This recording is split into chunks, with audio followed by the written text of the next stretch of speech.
I've been an artist for maybe, in Tejano music, I think it's been 15 years or something like that. But started playing conjunto when I was about 5 years old with my dad. So I've seen both ends of the spectrum, from the TTMA at the Alamo Dome to when I first started at the flea markets. As an artist, our biggest challenges are going to be always, number one, the market value, gigs, and of course, radio airplay.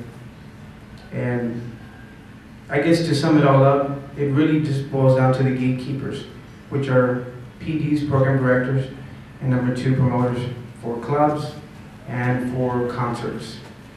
And as a new artist, it's especially hard, because like Frank was saying, it's still a business.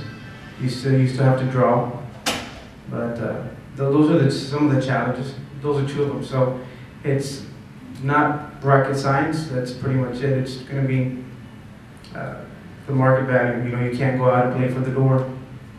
You can't do that. Not especially now, to take that kind of hit. And to send your music to XYZ radio stations and making sure they're playing you. And if they don't play you, and if you want airplay to come down and do a free gig for them, those are some of the things that we're up against all the time. Whether you're new, even when I was a Grupo Vida, same thing. We had been around for 10 years. They still wanted us to do free gigs. So I don't think that's ever going to change, but those are pretty much two of the biggest challenges. Market value, and you already have airplay on there, so those are the two. And but that's all I can say about that. It's just really tough right now, especially when you have artists that have been around for many, many years, 20 years, and are going out and doing door gigs. Well, how are you going to compete with that? Here I am, I've only been around for 4 years. So if somebody who's been around for 20 years goes out and plays for the door, which the door means whatever comes in through that, ticket sales. You can't expect them to guarantee you any kind of money, because if they're doing it, then that hurts everybody. So that's the problem that we're having. It's getting in there, and that's why even a lot of the new acts can't get in, because we can't compete with that. We can't, and that's just the truth. I'm glad to see that Veronica's here. I wish there were more new artists here.